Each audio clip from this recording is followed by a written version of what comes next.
nyt saatiin just eilen toi 32 Dark-tyypin Pokemonia täyteen ja nyt sitten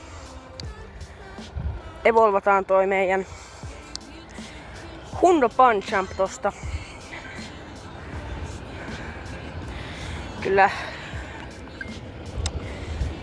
100 IV-inen Pancham.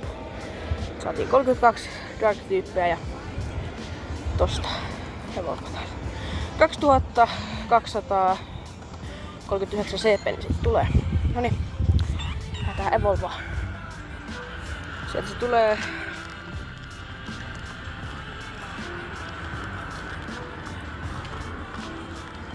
Siinä. Pangoro.